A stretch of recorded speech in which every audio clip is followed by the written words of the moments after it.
morning, everybody. Welcome to another live session with me. My name is Emilio Jose Garcia, and my mission in life is to make intentional living simple, fun, and available to every person on the planet. How are you guys doing today?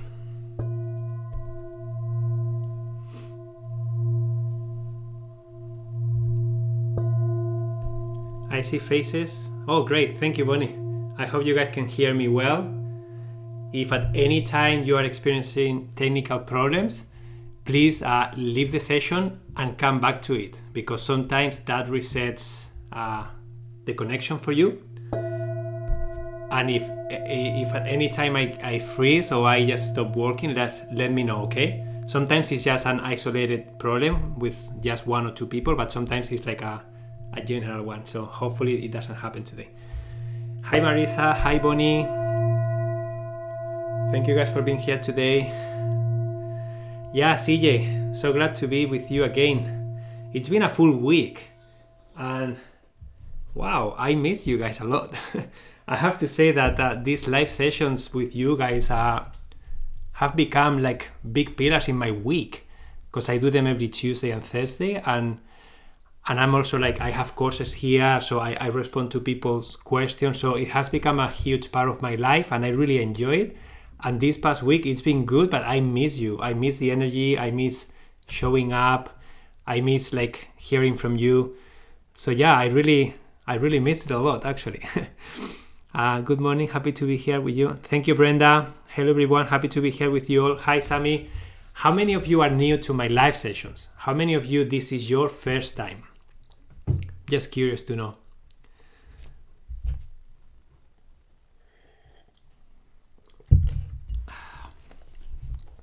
And by the way, like you notice that my background is different, and the last couple of weeks I've been doing the lives in my daughter's bedroom. So you can see that, probably I'm gonna show you around. You can see this is her cozy corner.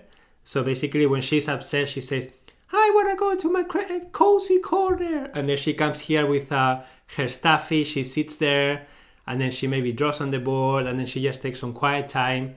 But yeah, this is her room, like her curtains, her art, some toys. She has a little table here. Yeah, and I'm here because there is construction happening in my street, and it's really loud. So on the other room is really loud. So I just drag the table here, and this is my office temporarily. Hi Kathy, nice to see you here. Finishing a yoga practice and listening, amazing. This is my second live with you. I love the cozy corner. Hi Sammy, thank you. Hi Jan, hi Nati. My first time, looking forward to it. Hi Bonnie, thank you for being here. Amazing. I bought that book you suggested. Thank you so much for that recommendation. Which one? What book did you buy, Nati? I'm just curious because I recommended a few, so I don't know which one you mentioned. And I follow your suggestion, Organizing from the Inside Out. Oh, that's a good one.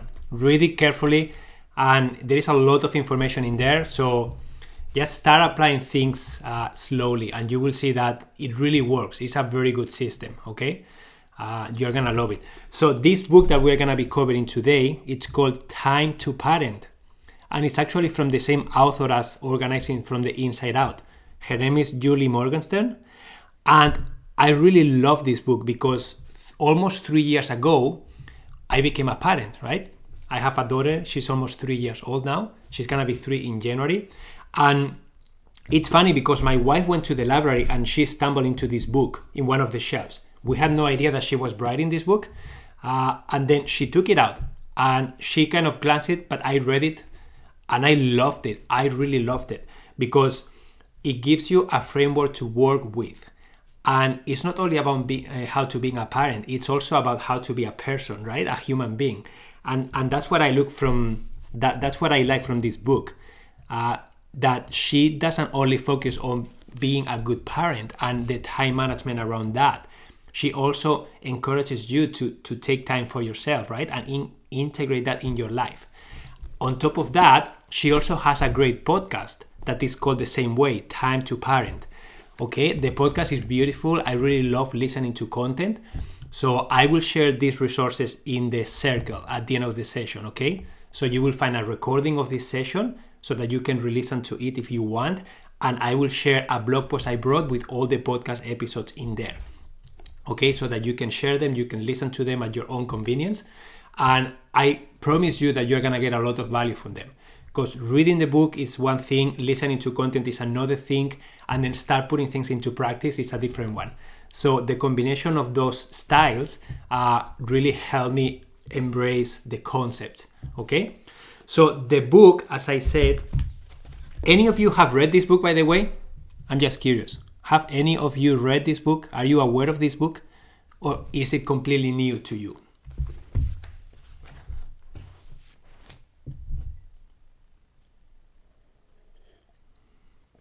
Just curious to know if someone read it.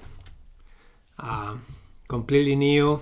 Okay, new book for me, new, completely new. Okay, amazing. So I'm so happy to introduce this book to you because that's a new one for me. Amazing, I love it. So one of the first things that she covers in the book, it's what does it mean to have undivided attention?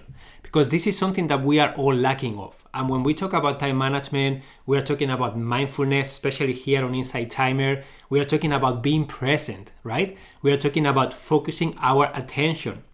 So what does for you guys mean undivided attention? When you are giving undivided attention to someone or to something, can you just type in the chat, what does that mean to you? Undivided attention. What's the meaning of that? I'm just curious to know what you guys write down.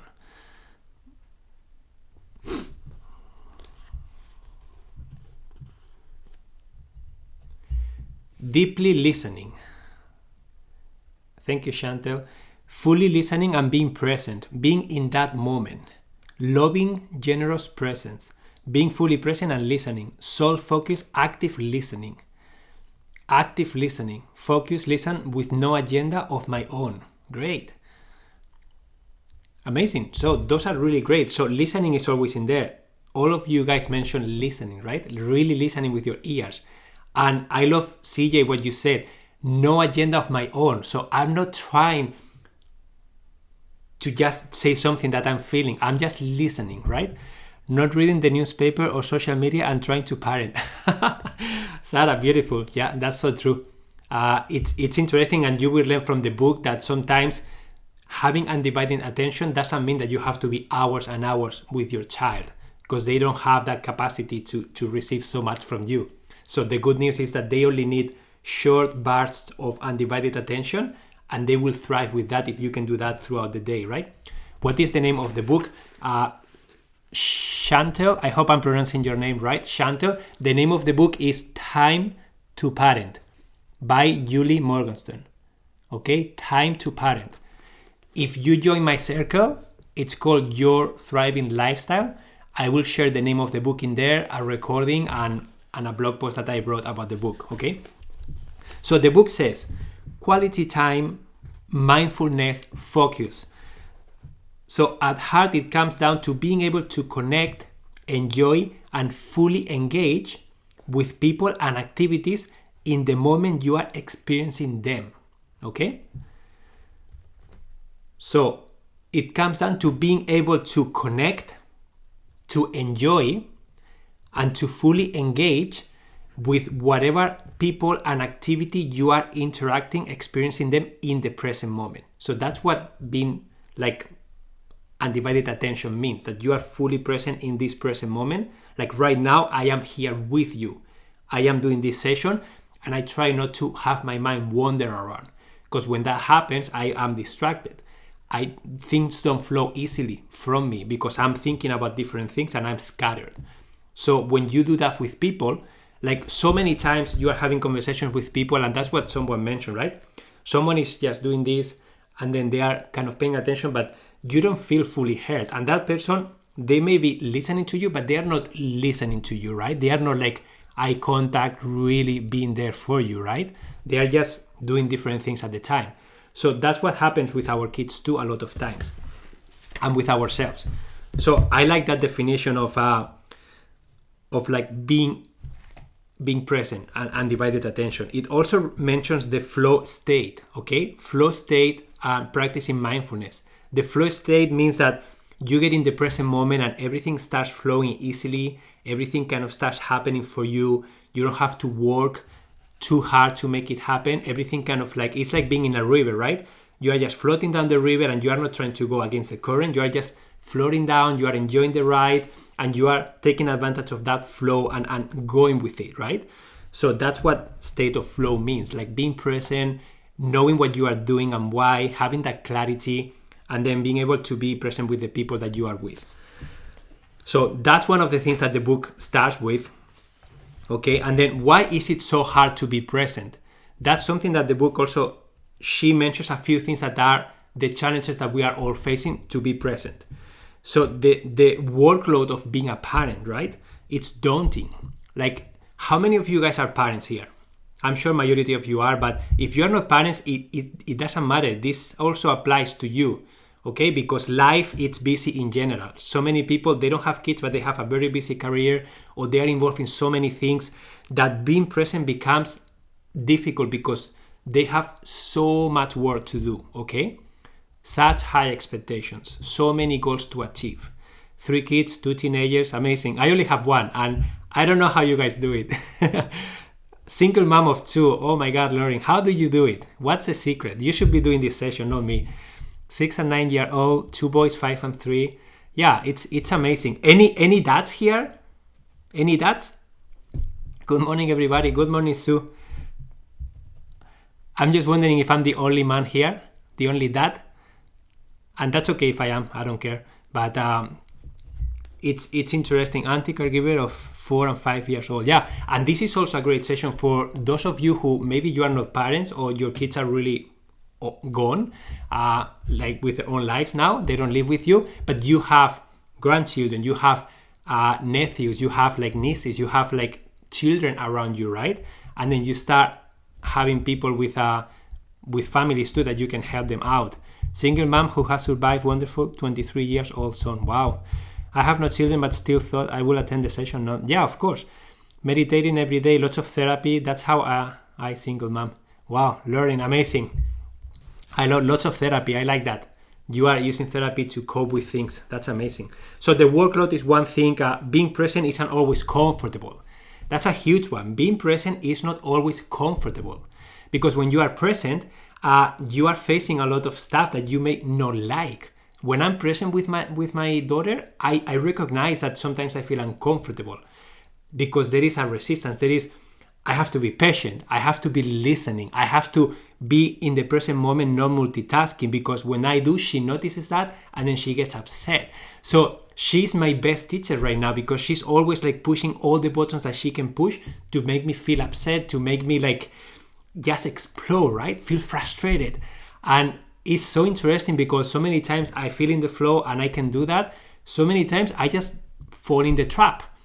I fall in the trap of like, I get frustrated and then it's like, Emilio, you are the dad. You should be setting an example here and you are just getting triggered. And that's something we're going to talk on Thursday, like the emotional triggers that we all face and how we deal with them, right? How can we learn from them? But it's not always comfortable being present. So many times we will avoid being present because it feels uncomfortable. Being present takes a lot of energy, okay?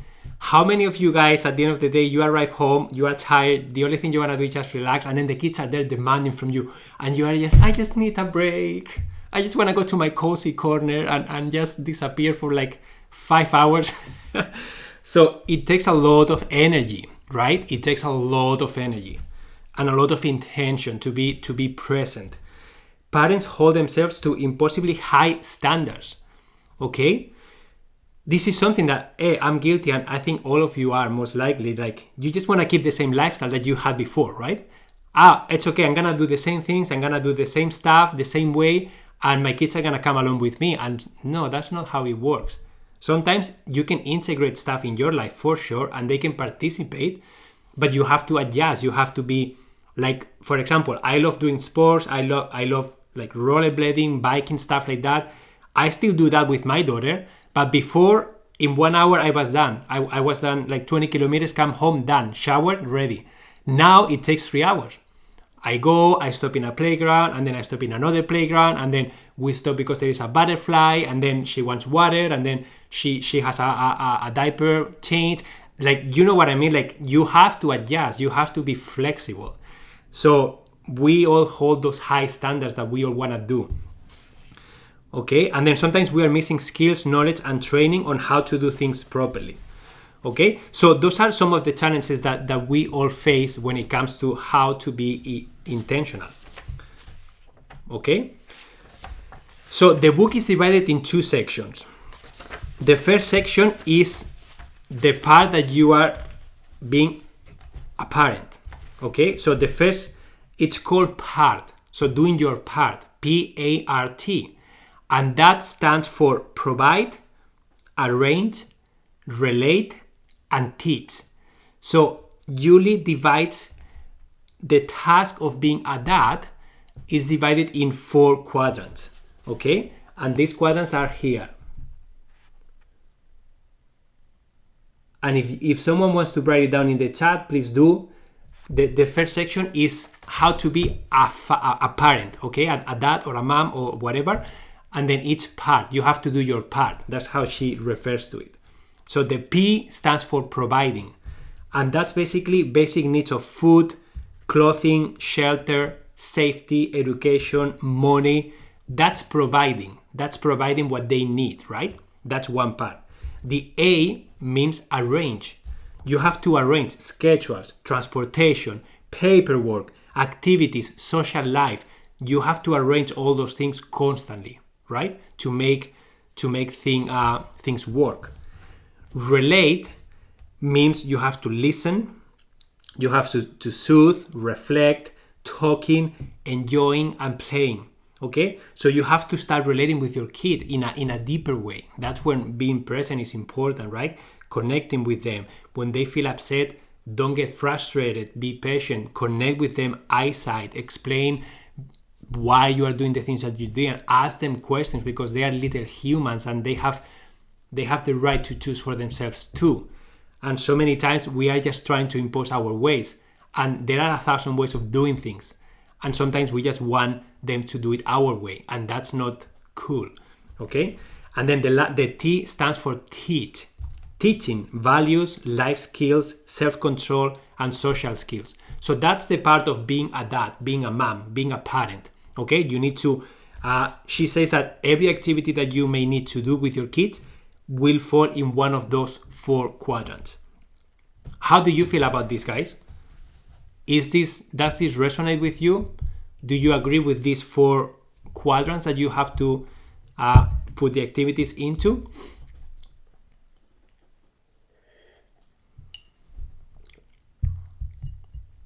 I'm just curious to know if you agree with them or not. We are gonna dive deeper into them, what's involved in each of them. They make sense. Thank you, Bonnie. Okay, so they make sense.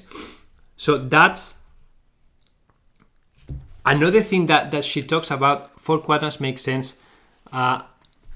She also mentions that some of the quadrants are invisible for the kids and some are not. So for example, providing and arranging, like you providing a shelter, a home, money, food, clothing, all that stuff, and arranging, doing the schedule, doing all the logistics, she says that that's invisible to the kids. They don't really see that, right? That's something that happens in the background, but they don't really, that's not part of their world. Versus teaching and relating, that's what they see from you, okay? That's what they see from you. So that's why so many times we may feel stuck in providing and arranging, feeling that we are giving them the best, but we don't take enough time to teach and relate. And even if you provide an amazing life to them, when they are grown up, they will remember that my parents were never there, they didn't care about me, and you feel hurt because it's like, I did everything I could for you, but only providing and arranging. I never took the extra time to teach and relate because I didn't have time. So that's why she makes a lot of emphasis about that. Yes, some parents don't realize the kids don't see that stuff or understand it. Yeah, so that's why it's so important to understand some of those things are adult world and the other one is the kids world. And if you don't make a balance, they will not feel heard, listened, and understood, because you are just always doing something that they don't grasp, they don't understand. It's not in their mind to really understand what's happening there, right? They are still too little. So that's why she's inviting you to really think about where is your time going in those 4 quadrants and how can you make that time more balanced. Definitely didn't realize all those invisible things my parents did for me until I was a parent myself. Yeah, Natalie, and I fall into that trap, okay? It's easier for me to clean up the kitchen, to clean up the mess, to do the laundry. Sometimes it's easier for me to do that than it is for me to just be with her, look at her, try to understand why she's crying, try to be patient, try to do things in a completely different way that may take 3 times the time that will take if I do it my way. We just feel in the trap of like trying to do things efficiently, and sometimes it is not the best way to do it, because it's not about being efficient. It's not about doing the fastest you can. It is about connecting at the same time. It is about letting them choose, teaching them the options that they have, and you listening and allowing them to be themselves too. So it's very difficult sometimes to do that. So Rosemary, what are the 4 quadrants? Provide, arrange, teach, and relate. Okay? And the acronym is PART. So doing your part. PART. If someone wants to write it down, that would be good. When I need time to arrange, my daughter just sees me texting to set up play dates or on the computer looking up activities, booking. So yeah, Deondra, and that's normal. We all have to do that. But sometimes maybe we can do that and explain to them what we are doing. Maybe they can look at the screen with us. Maybe we can ask them questions about it. Maybe we can do it on a piece of paper, like a calendar, and maybe they can kind of see it, and maybe they can color it, and you can draw an animal if you're going to the zoo. Again, it takes way longer to do that than it just takes to text and arrange it yourself. So that's why it's so important sometimes to think, what can I do with them to what I'm providing or what I am arranging? How can I include teaching and how can I include relating at the same time? Okay, this is really important. My children are grown. Sure wish you were around when I was raising them. This is great. Thank you, Sue. I am great at arranging, relating, and teaching since pandemic and unemployment, been struggling to feel confident as provider. Thank you, Lauren, for sharing that. It's been a really tough time for all of us. Yes, I have explained it to her. We call it mommy work. It has been so helpful.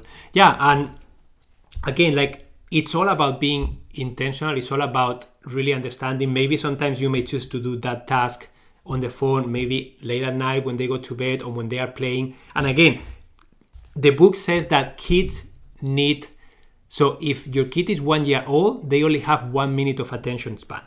If they are 5 years old, they will have 5 minutes of attention span. That's the general, okay? Some kids are different, but Julie says that you don't have to be intentional. You don't have to be active listening for like 2 hours or 3 hours straight. It's just very little bursts of time, very intentional, right? So maybe we are home and maybe she's watching a movie or something and then she has a tantrum. That's the time for me to be completely intentional with her. 5 minutes, 4 minutes, 3 minutes will be more than enough, okay? And then once she feels heard, I hug her, I ask her what's going on, and then we maybe do something. And then we have here, I don't know if you see them there, but we have faces here. So we come here and then she points at the face that she's feeling. So she says, I am sad face. And then she points at that one. And then I ask her, what can we do to take you to happy face, right? That is right there.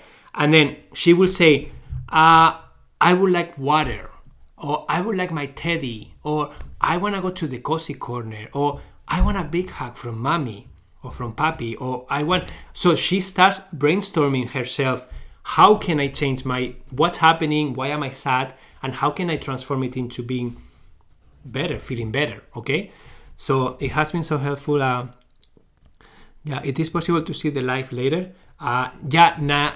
Naigis, I will share on my circle, Your Thriving Lifestyle. If you join the circle, I will share a link to the audio recording of this session, okay? It won't be a video, it will be an audio.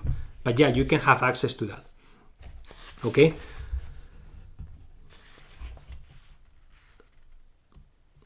So it's very important to be aware of those things, right? Kids do not see everything that we parents do. They don't. They only see the things that they can relate to, the things that you can teach them, and how you spend their time. How you look at them, how you talk to them, how you play with them. But they don't see the schedules, they don't see how you make money, they don't see how you provide a house, pay the bills, buy the toys, buy the clothes. Any of that is visible to them. So that's why it's important to understand, okay, I have to balance my time and I have to make it a priority to try and integrate my kids into what I'm doing when I have to do things. And when you don't have to, you have to set the intention of, okay, I'm going to spend 1 intentional hour doing a craft with her. I'm going to go for a walk. And when you go for a walk, I may look at my phone every now and then when she's busy doing something, for sure, but I don't have to be on my phone all the time. And I don't have to not be on my phone all the time. So you have to find that balance, right? And it's important to try and have digital detoxes when you are with your kids too. Again, not all the time, but sometimes it's nice not to have a device with you. It's nice to just be present. And it's difficult. It's uncomfortable and it feels like you are wasting time. That's why so many times it's so difficult to be present, because we just feel that we have to be doing something all the time. And sometimes it's difficult to just relax. I love that idea with the smiley face in her cozy corner so much. Yeah, Nati, that was an idea from the daycare. So basically, we drew that together, and then she points at the emotion. And they say that kids are able to see 4 emotions. So you see that we have a happy face, scared face, sad face, and then we have angry face. So those are the 4 emotions that they are able to kind of recognize. And then she just comes here and then she just points, sad face, sad face. And it's so cute, right? Because she's having a tantrum, but then she comes and points at the sad face. And then it's an opportunity for you to connect and see, oh, what's happening? Why are you sad face, Eva? What's going on? And then she starts explaining what's happening in her world. And she starts explaining what she needs and what she wants. And sometimes you don't know because she doesn't say anything, but she's starting to recognize, I'm feeling sad, something happened that made me sad, but I have the ability to express my sadness, and then I can do something to put myself into happy face. So again, every kid is different, but that's really helpful, at least for us. So the second part of the book, so the first part is being a parent. The second part is being a human, okay? We are still human beings, and we don't have to forget that. This is the self-care aspect of being a dad, right? And then there is 4 quadrants here. And the acronym is SELF, okay? Taking care of the self, SELF. And that's sleep, exercise, fun, and love. Okay? So those are the 4 quadrants. I don't know if you can see them. But it's self, and it's sleep, exercise, love, and fun, okay? So sleep means that you need to get enough rest so that your body, mind, and do you have energy, right? Because if you don't get a good sleep and your kids don't get good sleep, everything else is going to be bad. Everything else is going to be frustrating because everybody's tired. So sleeping is really, really important. When I can give kids a few minutes of undivided attention after a long day at school, it makes all the difference. Fewer meltdowns. Brenda, thank you so much for sharing that. And I agree with you. Sometimes it doesn't have to be hours of attention. It's just little micro, intentional time with them. It's enough throughout the day. Wow, thank you. This is eye-opening. I can't stay for the rest of this life. But what is book you are referring to? Rosanna, the book is called Time to Parent. Time to Parent by Julie Morgenstern. Okay? And Gourmet, Time to Parent by Julie Morgenstern. I will share the name of the book in the circle, okay? The circle is called Your Thriving Lifestyle, and you will have a recording in there too. Well, I get enough exercise, sleep is okay, difficult, or fun and love. Okay, so sleep is 1. Exercise is physical activity that is essential for body and brain, okay? Love is romance, friends, social activities, and family activities. She just puts that into love. And then fun is hobbies, passions, and things that relax you. Okay, so guys, when we look at this, we are all looking at a self-care list, and that's gonna look different for each of you, right? But this is one example, and I always share like self-care lists, right? Like, what can you do to make yourself feel well? And I always invite people to create your own self-care list with things that make you feel well and things that you can do, doesn't matter where you are. Okay, so hard to get my kids to sleep. They are constantly going and seem tired. I will have to read this to get advice on how to handle. So Bonnie, if you wanna teach her how to sleep, the book that we followed, that we loved, it's called 12 Hours Sleep by 12 Weeks Old. Okay, 12 hours sleep by 12 weeks old. We followed that book to the T, and our daughter was sleeping 12 hours when she was 12 weeks old, so 3 months. When she was 3 months old, we started the routine at 8 weeks. So when she was 2 months old, we started the routine that the book recommended, changing feeding, extending like the feedings, and there are a few things that you have to do. And then by the end of 4 weeks of training, she was sleeping 12 hours a night, and she's been consistently doing that. 12 hours a night and then 2 naps a day. Now it's only 1 nap, but we have a very defined routine. She understands the routine. She loves sleeping. She just says, I'm ready to go to bed, and then she just goes to bed and she goes to sleep. So recommend that book. If I will say you read that book if you want. Can someone type the name of the circle? I couldn't get it. Your Thriving Lifestyle. I hope someone can type it for you. Okay, so we are talking about being a human. And guys, if you cannot be a human and you don't take care of yourself, you are not gonna be able to be present. You are not gonna be able to like have energy. You are not going to be able to be there for your kids, because you're gonna be exhausted all the time. Okay. So it's so important to like get really good sleep and get really. And then these quadrants that is amazing. You are incredibly helpful, pragmatic, insightful, and full of wisdom. Thank you, Nati. Your Thriving Lifestyle. Thank you, Kathy, for posting the circle in there. Okay, so the conclusion about these 2 quadrants, understanding how to be a parent and how to be a human, and combining those 2 things together, is to help you dedicate enough time for each responsibility. Okay, contain the time in each responsibility so that you don't get stuck in one of them. And this is, guys, we parents tend to get stuck in the arrange and provide, and we avoid the relate and teach so much because it takes time, it takes energy, it's uncomfortable, we don't know how to do it, we are feeling that we may fail. You know what I mean? It's not as easy. So we always tend to do the things that we know how to do. Okay? So by being aware of that, then you start thinking, okay, did I arrange and provide today? Of course I did. Did I teach and relate today? Actually, I can try and do more of that. How can I do more of that? Okay, instead of me doing dinner by myself, I'm going to invite them to the kitchen, and I'm going to invite them to have a voice on what they want to have, and maybe they can help you measure things. Maybe you can explain what you are doing. And I used to do that with my daughter a lot. All the time, I would just hold her in a when she couldn't walk, I would just hold her, and then I was just making dinner. So I was explaining, look, Eva, I just got some onions, and then I'm throwing them in the pan. I put some oil, and the pan is really hot, and then I put her hand close to, and then the oven is hot because there is something in there, and then I'm stirring this, and then Papi's boiling spaghetti here, and we don't touch this pan because it's really hot. And then she was like understanding what we were doing, right? And now she has like a little stand. She gets in there, and then she looks, and then she now measures things. She was making smoothies. She was making pizza. She was making she loves being a part of it. Kids love being a part of what you are doing, guys. So think about that. How can I integrate more relate and more teach in kids? Something that I learned from this book and from the podcast also is by Bonnie. You can listen to the recording after, okay? So something that this book really taught me that it was ingrained in my brain is how to teach kids to do things, okay? And the formula that she recommends is, and this is coming from other professionals that recommended this way. The first thing, you show them how to do it. So I will do it myself and they will look at me. The second time, you do it together.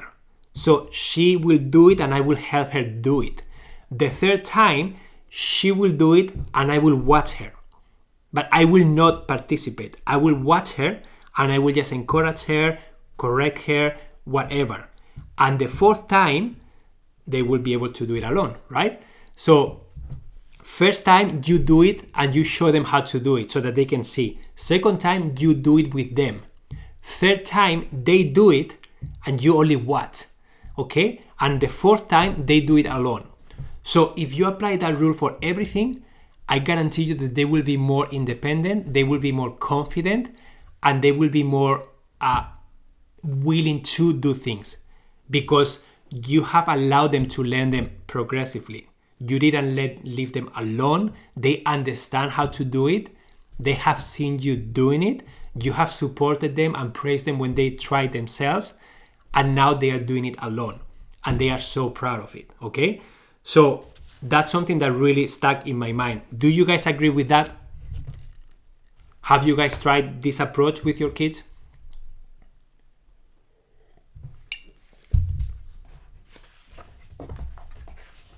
I'm just curious to know because this is just one way of doing things, right? There are 1,000 ways of doing things. But I really like that and works with adults too. Guys, it does. If someone comes to me and say, Emilio, can you do this? And I have never done it, I will be like, oh, sure, I don't know. I've tried this when I felt overwhelmed with chores. Kids can be very helpful if we let them. Yeah, Natalie, absolutely, if we let them. So many times we feel that we don't have time to teach them. It's just faster to do it ourselves. So we don't take the extra time to teach them. We don't take the extra time to show them how to do it because we are too busy. We don't, and it's difficult. It takes patience. It takes failing. It takes it's difficult. I love this idea. I take for granted that they can do more than they can at 7 and 8. Yes, raise mind that way and they are very independent adults. Thank you, Christine. Yeah, so even for adults, guys, again, if someone comes to me and say, Emilio, I want you to do this. If I know how to do it, great. If I don't, I will be a little bit afraid. It's okay, I've never done this. So I will really appreciate if the person says, come, Emilio, I'm going to show you how I do this. So this is how I do it. And then this is why I do it this way. So you want to do it next time and then I'll watch. So I'm here for you. If you have questions, you are not alone. So I will do it myself and then I will have questions and I will say, oh, sorry, I'm stuck here. What do you recommend? And then after that, I will do it alone and they will overview me. But they will not participate. They will let me fail. They will let me. And if I have questions, I will ask. And then how confident are you after doing that 3 times, right? Then you just say, absolutely, I can do this. I feel confident. I was supported. I understand how to do it. Kids are the same. Okay? So just remember that formula. It's so important. Okay, so let's dive into some of the activities. Absolutely, I'm a teacher and this is the natural progression, but please remember that there is not a one-size-fits-all way to teach. Some children require a bit more patience and time. In the end, they can all learn. Yeah, Charlotte, thank you so much. And that's why sometimes it's so difficult to teach and relate, right? Because as you say, every kid is different and you have to tune to that specific kid. You tune to them by listening, by being present, by not imposing your way, by letting them have independence and give them a safe space and time for them to figure things out. And that takes energy, that takes time, that takes patience, and that takes you being willing. You have to be in a really good mental and physical state to be able to provide that. If you are scattered, if you are overwhelmed yourself, if you are feeling that you are wasting time, if you have 1,000 things that you have to do and you are not present, you will not have the capacity to provide that safe space for that kid to do that. And guys, sometimes I feel that way. Sometimes it's I just can't do this right now. It's just too much.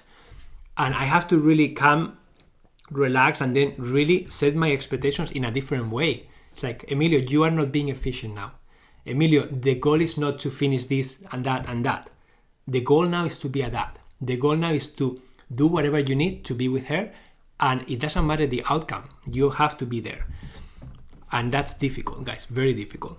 So thank you, Charlotte, for that acceleration. And I love that you are a teacher and you are here. So feel free to add anything that you feel from your perspective that can be valuable, because you guys teachers, you are with kids all day long and you know better than anyone how to deal with them. I always encourage and say I stand by if she wants me to. Yeah, that's nice. Thank you, Marisa. So some of the things that fall inside the provide, okay? So working, managing finances, creating a safe and sure environment, decluttering your home, finding clothes, like all that stuff falls into the providing, right? Like that's the providing aspect, okay? And remember, that's invisible to the kid. That's something that the kids will not understand, they will not see until they are older. As someone said here, they didn't have any idea of everything that was happening in the background, okay? In the arrange, you have organizing schedules, you have spaces, like decluttering and organizing spaces, paperwork, housework, transportation, traditions, holidays, any sports activities, anything that you have to like create logistics around, that falls into the arrange, right? Again, that's invisible to the child. Relate. That's talking, that's listening, that's reading, that's playing, participating in children's hobbies and interests, going on outings and adventures. So all that is visible to the child. That's relating. That's time that you are spending together. That's quality time, we call it, okay? Call it quality time with my child. And then teaching, it's imparting values, life skills, and discipline that enable kids to succeed in school and in life. And teaching, again, teaching is not imposing your way. Teaching is letting them the opportunity to find a way to do what you need them to do, but you don't have to impose them how to do it, because they will find a way. If they ask, you can show them, okay? But sometimes they just want to try themselves and they want to fail, and that's okay. And our job as parents is to be patient and to facilitate that. And sometimes I have a hard time doing that because I just want to get out the door. I don't want her to spend 5 minutes putting the jacket. But then she does it, and then she put it flat on the ground with the sleeves facing the other way, and then she puts her hands there, and then she does, whoa! And the jacket flies over her, and then it's like, wow, that's really cool. But it takes forever to do it, and sometimes she does it the opposite way, and then it's like, same with putting the boots on. Sometimes it takes forever, but you just have to be patient with it, and sometimes that's not easy, okay? And then in the self, in the being a human, so sleep is nighttime sleeping, and who couldn't use more of that, right? And naps. So making sure that we all get a good night's sleep is so important. Okay, and then inside exercise, again, exercise is gonna look different for everybody, but it's any form of physical movement, right? Cardio, stretching, weight bearing exercise, walking, biking, dancing, anything that moves your body, anything that gets your heartbeat up, right? Your daughter sounds so cool. Yeah, I have some videos on YouTube, guys, if you want to watch them, of her like putting the laundry away. I have one of her like the entryway thing that we have, where she has her shoes and her jackets, and then how she puts things back in there and how she understands how to use the system. And then it's so cool to see her being independent, right? There is one of her making a smoothie, putting things in the blender. It's so cute. All kids are cute when they are little and when they are learning things, right? And they are so interested in things. Love, it's about conversations, activities, connecting time with your partner, with friends, with family.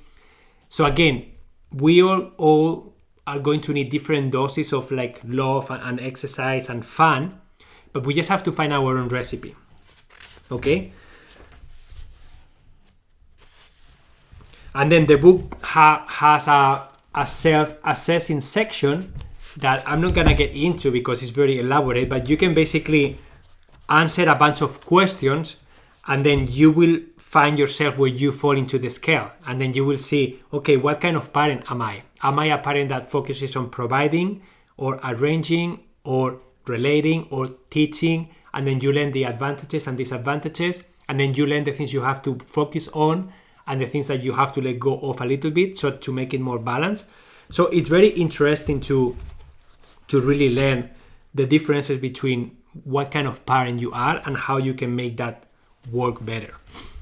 Did you say the videos are on YouTube? Yes, Sue, if you want to watch some of those videos, just go to my Insight Timer profile link, click in there, and I think there is an option that says YouTube videos or something, and you can watch some in there. Okay. So how are you guys feeling about these two formulas? Would you say that you were aware of them? Would you say that this was an eye-opening like formula that you didn't think about? Is this like a good reminder? Like, I would like to know where you are on. Like, do you think that this is something completely new to you? Would you say that you have been doing some of these things already? What is your main takeaway from what I have shared so far? I would like to know what did you resonate the most with so far? Always curious to know. And feel free to share in the comments.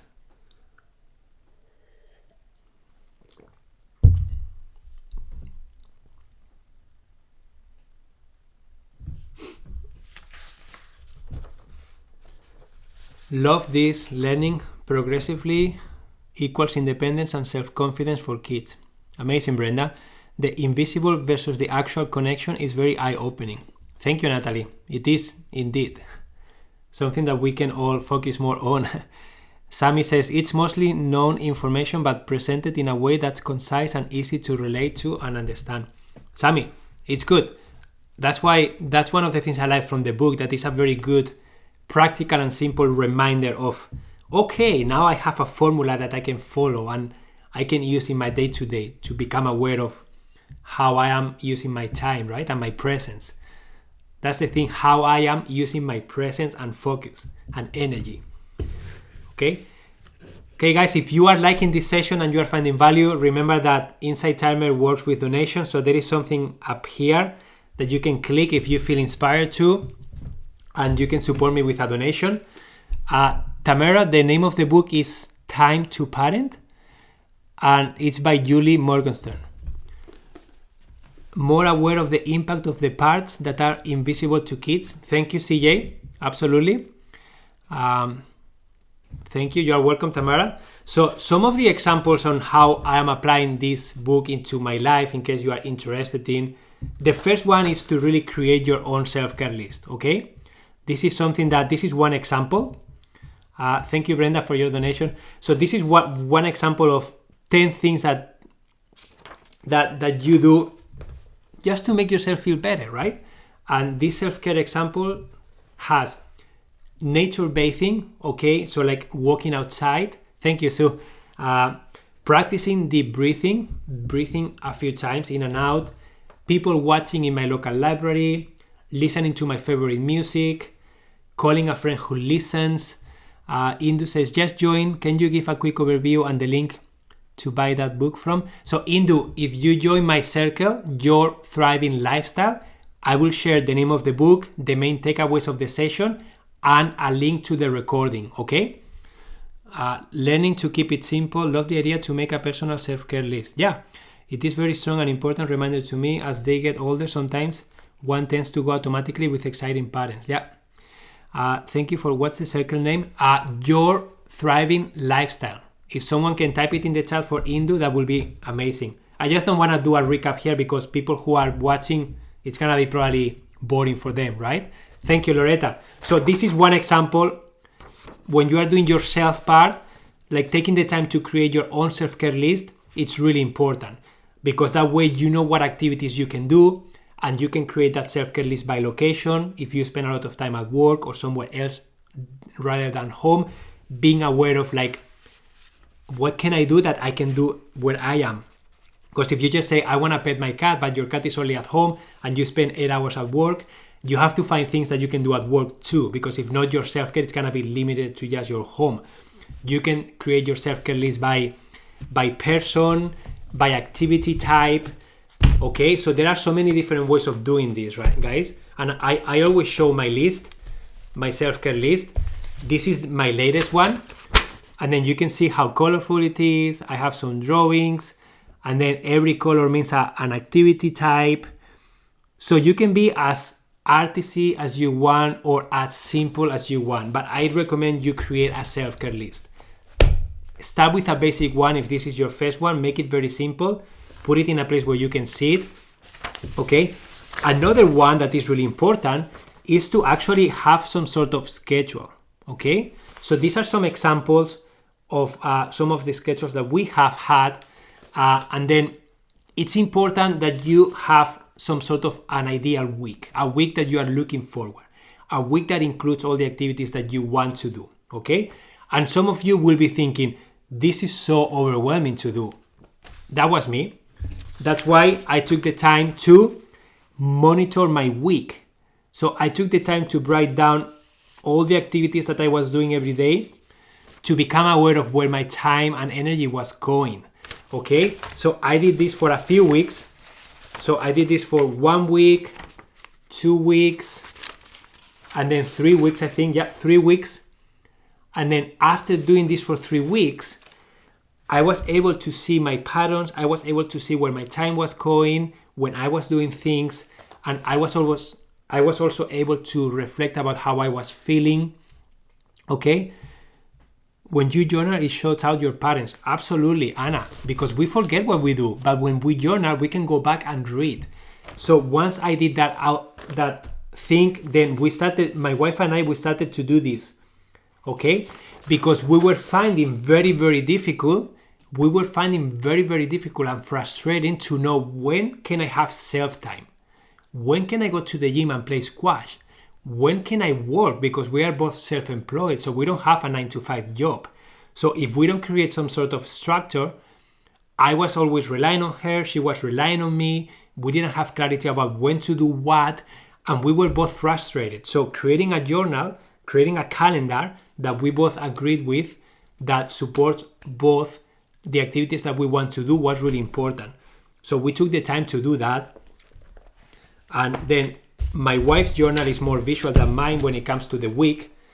But some examples, for example, so this is one schedule that we are using. This is when Eva wasn't going to daycare, right? So you see that my wife was having her half of the time, and then the white spots, it was my time. And then she has like what she calls a habit tracker to basically to be able to track habits that she wanted to do, and then how often she did them or not. So again, sometimes using a journal can help you with these things. I personally use my Google Calendar to create my week, and I have it on my phone because I can tweak it easily. I can share events with my wife. My wife also uses Google Calendar, but she likes doing it first in paper because she's a more of a visual person. So there are different ways of doing this, and the secret is to find a way for you to be able to integrate these things. Okay? Another thing that the book talks about that is really, really important is to find a village around you. What does that mean? That means being creative about, especially this for single moms or people with several kids, that you are drained, that you are exhausted, that you don't have enough time to do everything. Finding help is really important. Examples. If you have the luxury of living close to your parents or to your parents-in-law or to some family members, maybe ask them if they want to participate in maybe doing activities with them, okay? Because honestly, if they say yes, sometimes parents are so afraid of asking, parents are so afraid of letting their child go because they're afraid they're going to break their routines, they're going to blah, blah, blah, but you need help. And they will feel most likely really well accepting that help, right? They will feel really well delivering that help. And sometimes we prevent them to feel well because we don't want, so we are thinking that we are imposing something, but they want to do that. And if they do it, they will feel well, but we are not allowing them to do it. So the book talks about that, how so many times we are not allowing people to help us because we feel it's too much of a burden, but they want to do that and they are feeling frustrated because you don't let them do it. So parents, parents-in-law, brothers and sisters, when they start going to daycare and school, like I know with COVID has been really challenging, and I was frustrated with that because we don't get to know the other parents, we don't get to meet them. But having play dates, like imagine if you get together with 2 sets of parents, okay? And then one day a week, my daughter goes to someone else's home for a pizza night and a movie. Maybe she's gone for 3 hours, and that person is watching 3, 4, 5 kids deliver that 2 or 3 hour intentional time, okay? The next week, the other parents do that, and the next week we do that. So all of a sudden, we get 2 nights off every 3 weeks, because 1 week we will facilitate that for the other parents, and then for 2 weeks after, we are free that night. Imagine if you can do that twice with another set of parents. Plus you have your parents, plus you have your grandparents, whoever is around, and all of a sudden, you start having this circle of support. Your kids enjoy a lot being in different environments. At least my daughter loves it. So we have a friend, Laura, that she takes her sometimes. We have a friend, Mandy, that she takes her sometimes.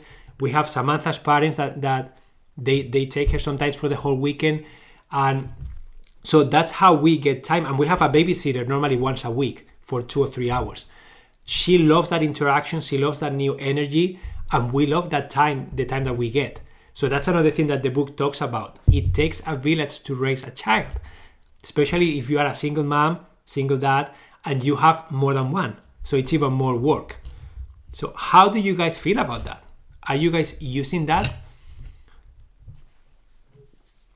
And I know with COVID, it has been very challenging to do that. But now that things are starting to open up a bit more, I think it's becoming a bit easier. But yeah, it's something to really think about. And we are getting to the end of the session. I don't know if you guys have any questions before I go. I don't see the chat very active. I don't know if my connection is lower.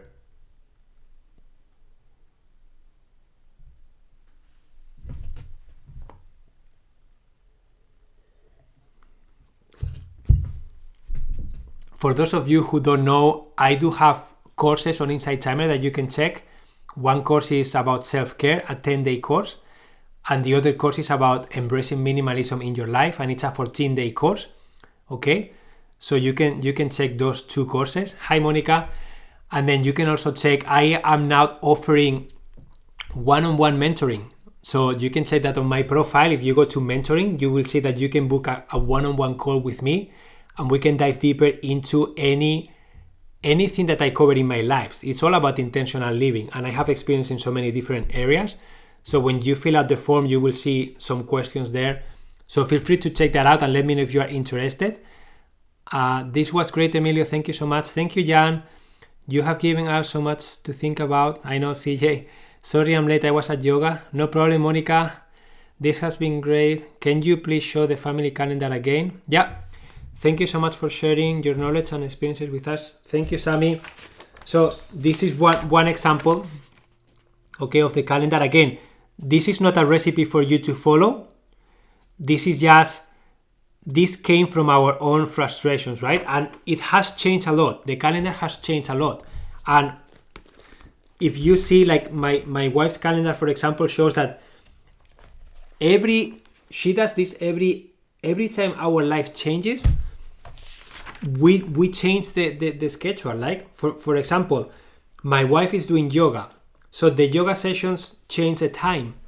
So now we are thinking about, okay, how can we tweak our week so that I can go to yoga twice a week and she can go to yoga twice a week. So we tweak our schedule with Eva to be able to facilitate that, because that was important to her and to me. I do the same. Sometimes my squash schedule changes, so we tweak the calendar to make that happen, right? And the calendar is not something that we have to follow to the T every single day. Like, it's just a guideline, right? This is another example, for example. This is just a guideline to fall into. When nothing else is going on, we have both a reference. If a friend calls me and asks me, Emilio, can you do something with me on Saturday at 2 p.m.? I can look at my calendar and I can give him a confident answer.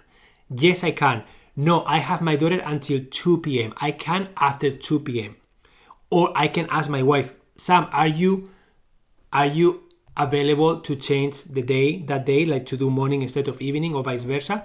So again, it's very fluid, but we have something to fall into so that our week kind of is consistent. Is there any place to connect with you beside Insight Timer? Lorien, you can, if you click on my Insight Timer profile, you will find my website. It's emiliojosegarcia.com. You can find all the information in there. Okay. So guys, any other specific questions that you have? I just upgraded to Member Plus so I can take your courses. Yes, CJ, please take them and engage in the course classroom. So at the end of every session, please click on the button that says ask a question, click in there, and then share what happened with you in that session. Share what came up for you, your experience. It's so important. And also it really helps teachers, support teachers, because Insight Timer really values the engagement piece. So that's the best way to support me if you cannot donate. Honestly, that is the best way to support me. My 3-year-old always says, put the phone away. The undivided attention and intention is what I need to work on. Jan, I think we are all on the same boat.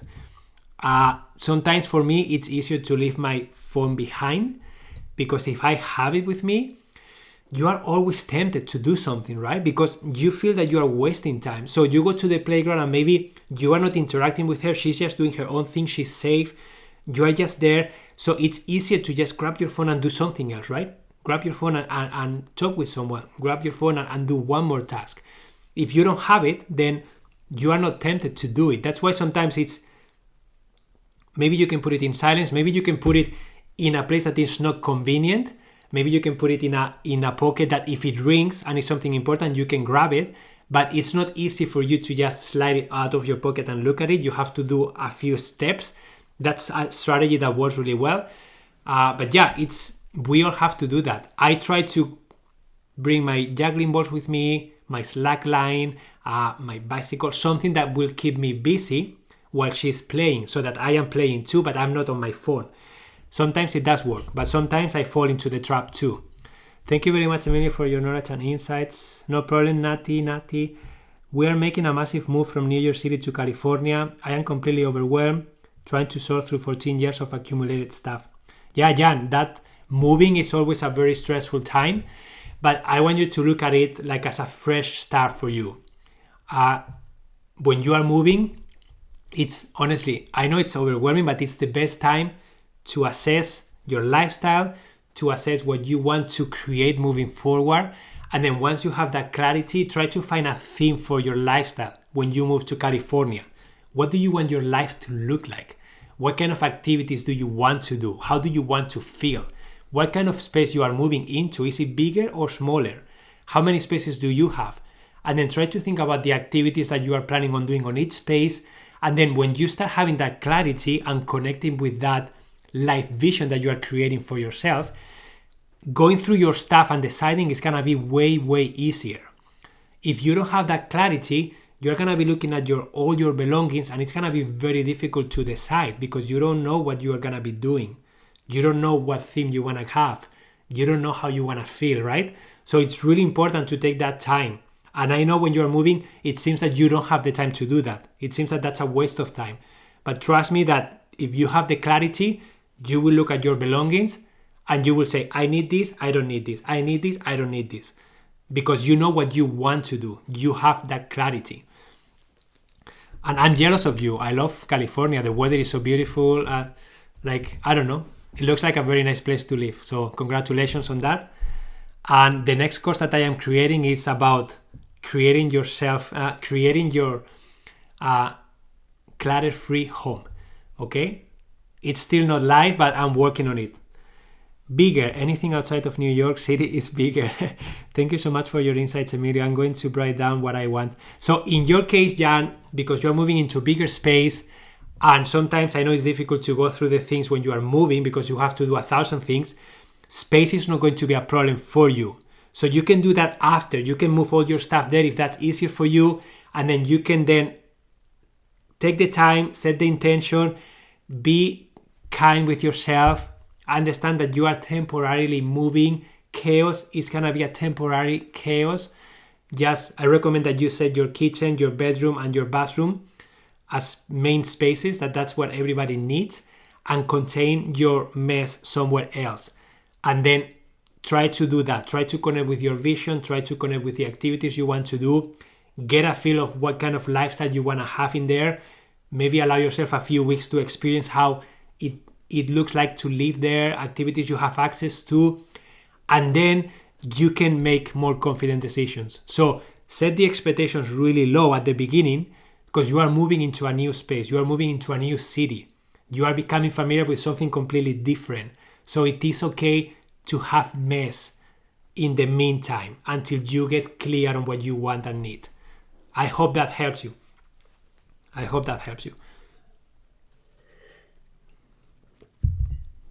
Clutter free, yeah. Okay, guys, that was the session for today. So on Thursday at 10 a.m., I'm doing the next session, and it's going to be about understanding and learning from our emotional triggers. Okay, so if you can join, it will be on Thursday at 10 a.m. and I will be sharing my own triggers and specific life situations that I have experienced so that you can have some context. And then I'm gonna invite others to share theirs, and then we can explore why they are there, the limiting beliefs behind them, and then things that we can do to like change them, right? Because there is a formula. Once you become aware of your emotional triggers and the things that come up for you, you can then change them into positive ones. You can understand why they are there. You can forgive the person who created them by understanding why they did what they did. Maybe like going back to their childhood and understanding their situation, visualizing that person as a 3-year-old person experiencing what you were experiencing, and understanding that they did the best they could. And then, so the forgiveness piece is really important, and then understanding when you created that, how is that limiting belief serving you or was serving you in the past, and then what do you want to create moving forward. So it's really powerful, very deep. It's not easy work, I'm gonna say that, but it is doable, and we're gonna shine the light on those things on Thursday. Okay, so come ready to dig deeper, to really look at your insights, and it's gonna be a really good session. I promise it will be. Thank you as always, Emilio. Very grateful for your sessions. Thank you so much for being here, guys. I really missed you last week. I only did the sessions on Monday and Tuesday, and it's been a full week. So I'm very happy that I'm back on my 2 days a week routine. Thank you so much for sharing what works for you as a parent. It's very inspiring to see new awareness being shared. Thank you, Lauren. And it's a work in progress, right? Every day I'm facing challenges and I need to change stuff and I'm being triggered. So yeah, it's a work in progress. So we are all on the journey, right? You make things feel less scary. Thank you, Carly. I try to do that. That's my mission, right? To make intentional living simple, fun, so not scary, but fun, and available to every person on the planet. And Insight Timer allows me for that. So I'm very grateful about having access to this community. Okay, if you guys don't have any more questions, I am going to let you go. And I invite you to transition into whatever you are doing with intention. Okay, transition to just set the intention for whatever you are doing next. Just maybe take a couple of deep breaths.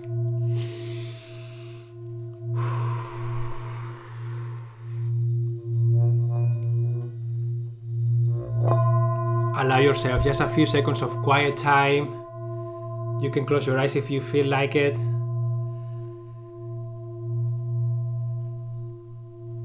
Very grateful that you were here with me today. Very grateful for your energy. And I'm wishing you to have a beautiful rest of your day. Whatever you are doing, do it with love, with intention, and with presence. Okay? Have an amazing Tuesday, and I will see you in 2 days on Thursday at 10 a.m. Adios.